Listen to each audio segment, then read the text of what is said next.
motherfucker. What's up, man? Let me take you for a little spin, man. Show you what it feel like. I gotta go make these drop-offs. Man, you think you're the only one out here working, B?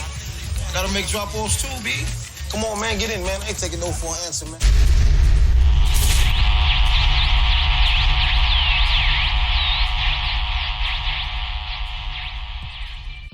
All right, man. Welcome to the 290 Moe podcast. I appreciate you for coming on to the show.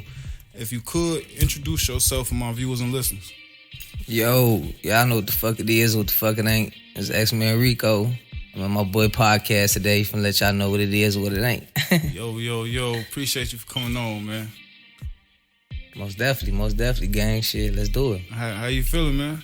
So I'm feeling a little groovy, you know what I'm saying? I've been smoking some good reefer lately. It's a lot of bullshit out here. You feel me?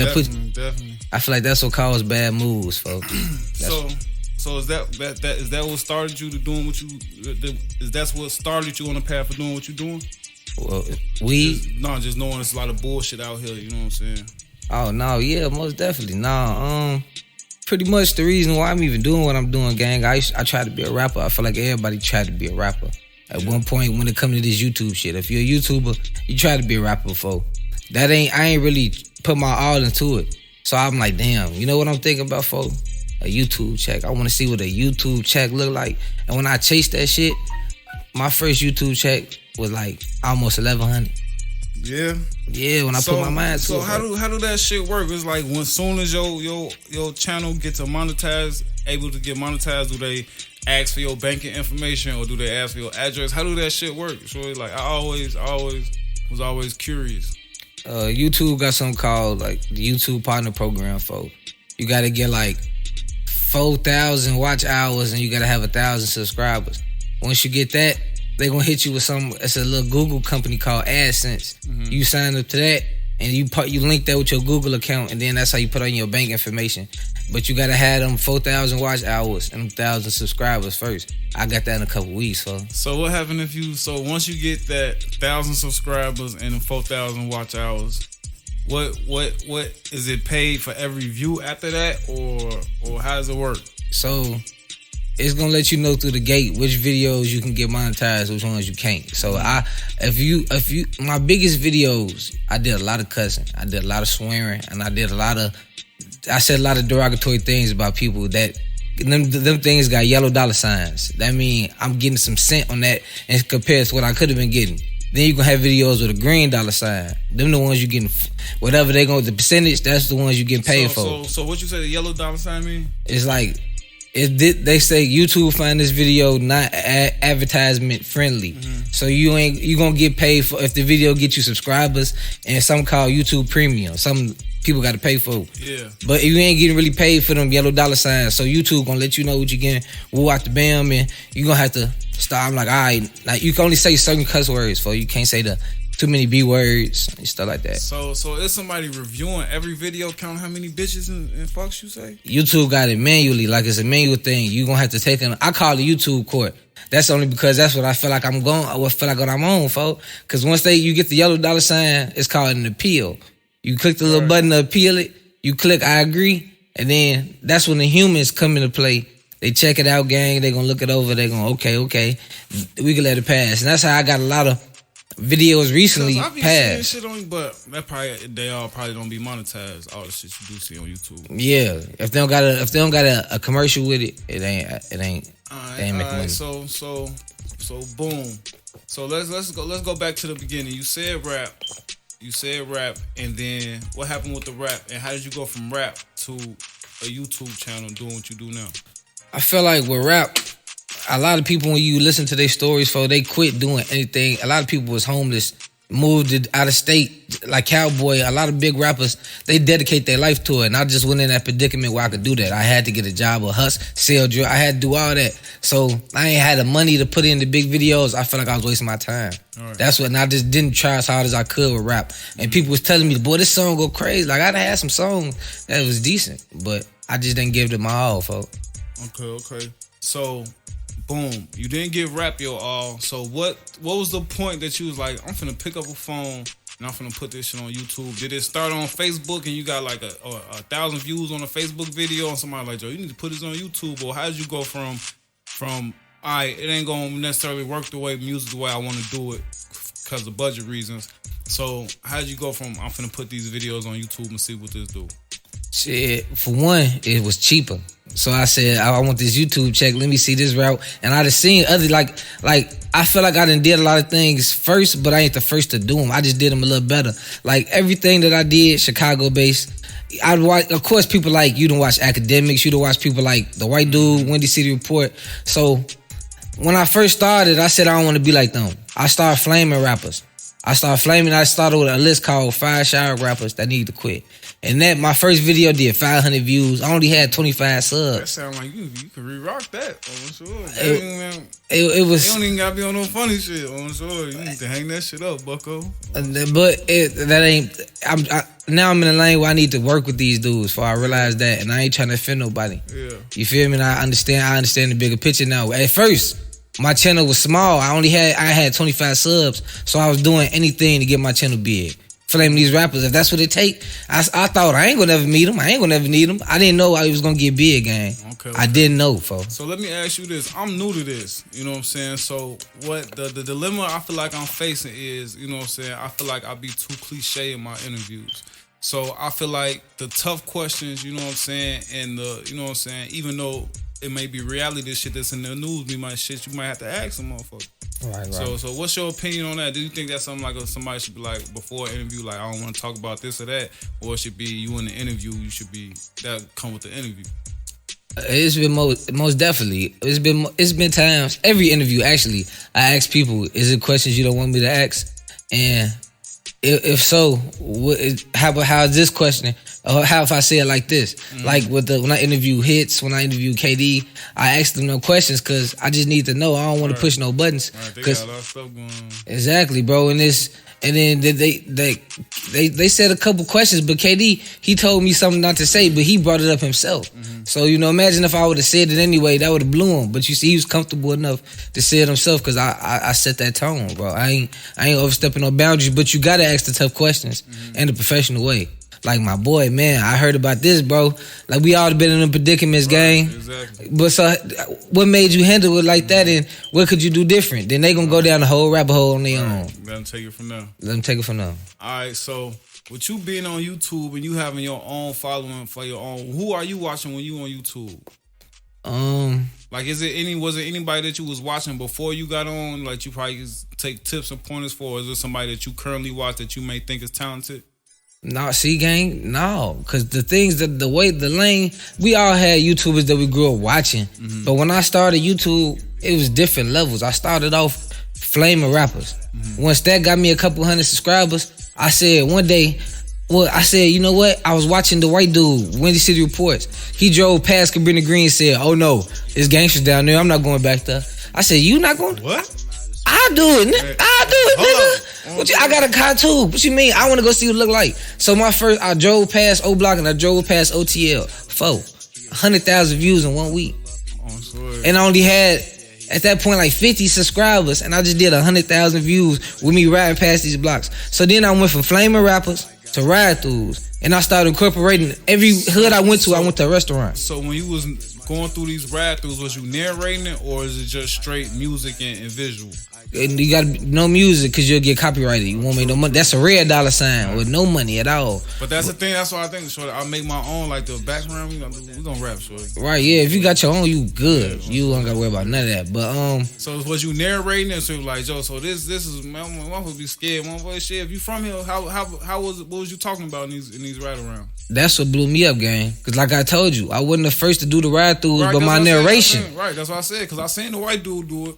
Yeah, everybody. But it's the way I presented it. One thing about the white dude, shorty, I ain't like one time. First he ain't used to get the car, and one time he did got the car, shorty. He was walking, he had the phone like this, shorty. You could tell like he was holding that bitch like 12 or something, shorty. See, watch my videos, for I ain't trying to see. You got to be smart, for, but if I'm from Chicago, bro. I treat it like, well, if my mama had Section 8 and lived in the O Block, I'd be in there, right? Sure. So, but it was my narration, though. That's what got me I was doing a lot of cussing. I was saying, like, man, like one video I said, man, look. I said, now we finna go in this motherfucking belly of the beast. And for some reason, that's when I was going to O Block. For some reason, people latched on to that. You funny as hell, and I just be myself, gang. I was finna ask just you, be myself. What year was that too, shorty? Because it was, what, 12 through like 15, shorty? Motherfuckers catching straight bullets through on short. That was really... I just did that last year. I did that in I went to O Block in I went in O Block. See, I drove past it, then I went in O Block 3 times. You went in it. No 6ix9ine. No 6ix9ine. No 4 o'clock in the morning. No 4 o'clock in the morning. I went in it 3 times, folks. And every time, when I first went in the first time, see this before. Are you narrating while you recording, or you go back and you narrate? I go back, I mute the video, and I do the voiceover. That's what make it funny. I be high and drunk, talking my shit. Treat it like it's a water cooler, like it's me and you talking. So as you walking around, phone in hand, do you got a phone mount? You got a gimbal? How you record it? How you get your footage? And do you ever? I know you peep the scene before you know what I'm saying, just jump out and start doing what you do. So what goes into that? What makes you know what I'm saying? Do you pick and choose when to do these certain videos, or if the vibe ain't right? You know what I'm saying? Because you got it. It's still Chicago. I don't care if you a new reporter for ABC News. Nah, I ain't gonna lie to you, bro. That's what my girl be mad about. She hate when I do ride throughs because she feel like I'm putting myself in risk for nothing. But it's a bigger picture. You already do that though, kind of a little bit. You know what I'm saying? She think it's not that. But look, so I think Zach TV kind of took it overboard. Zach, I think Zach did good. He did good. Like, I honor everything he was doing. It's just that these little niggas, ain't no honor out here, shorty. Yeah. All they know is you was working with they ops. That's all they know. That's all. Exactly. You got to be careful. But you can't be like, yo, this is my job, this is my craft. Like, on my son. But yeah, like I never picked no certain time of the day. Like I first went to O Block for the first time. Gleason was out there. They was deep. Yeah. And that's before I had a phone mount. I was in my car. I said, oh, you see me? I jacked the phone back a little bit, just our first straight reaction. They was deep, folks. They was deep out there, folks. Mm-hmm. So deep, I couldn't even go through the whole O Block. So I went back. And then, you feel me? The rest is history. The channel just went up from there. Okay. So once your channel went up from there, I know the comments and stuff go crazy and stuff like that too. Do you read comments? Do you pay attention to stuff like that? Yeah, bro. Do you read and respond to the comments? And is it people trying to be funny back with you, or is it fans? What's the response? What's the fan response? All right, man. We was talking about your videos being monetized and the fan response and all that. So now that you up there, you got the views, you got the fans paying attention. And when the fans are in the comments, is that something that you pay attention to? Do you pay attention to every comment? Do you read and respond to every comment? Yeah, like I try to build a fan base that translate into a bigger audience, and so far it's been working. I heart everyone. I don't even read all of them. Sometimes it's just a click, and sometimes she'll be talking to me, and I just be.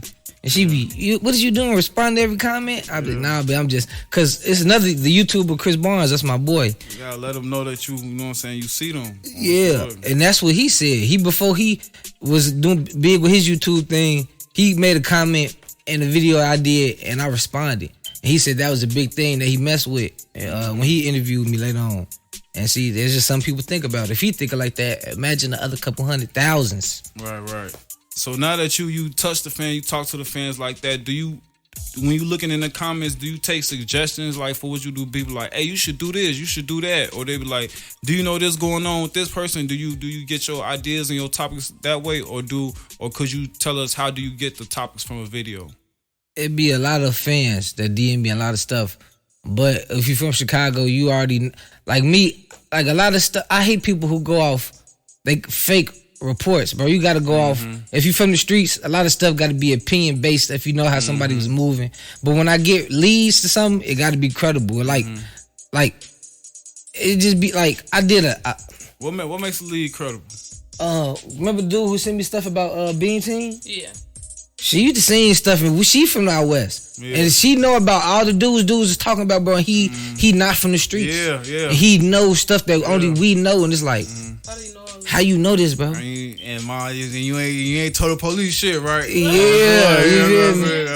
That's what I said about Chicago World News. He was doing all this shit, but he ain't from none of these places. So I'm like, and then he said in one, he's like, yo, I don't know. He's like, people come in the comments and tell me this stuff. I'm like, yeah, I know. And you talking about, you telling this dude information for free. You talking about 12 ain't get your reward. You ain't say nothing. But I ain't gonna lie though, it be people, like recently, it's been a lot of people, when I say credible, like people close to the source. That stuff I've been getting for at least the past 7 since I only been doing commentary since November.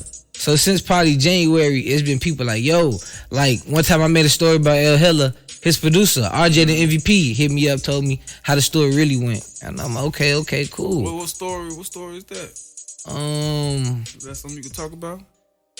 I don't. So I did the video on my channel. Y'all can go check the video out. It was Fendi Boy. Before he got on, he was trying to get on by dissing El Hilla. That was his claim to fame at one point. And I found all them videos that a fan sent me. You feel me? They sent me videos of him talking about F Out West and all this other stuff. How El Hilla got to trying to act famous to Sadiddy at the show. So I made a video on that, and what I said was stuff that pretty much the dude was saying, and the dude RJ the MVP said, you right about a lot of this, but this is what happened. This is what really happened. This is what happened. So apparently they did a show together, and Fendi Boy started lying like El Hilla turned him down for a picture or something, and they said it never happened. And the Fendi Boy, he from out south. He from like the east. He's from the east. He Clout Boy or something?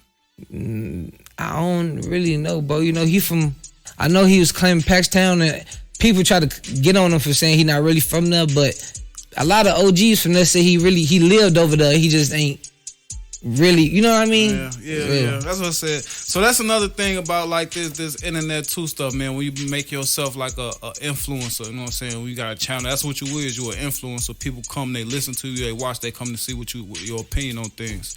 So with that being said, do you ever take a conscious thought into any of these topics before you go into them? Like, do you write like what you finna say?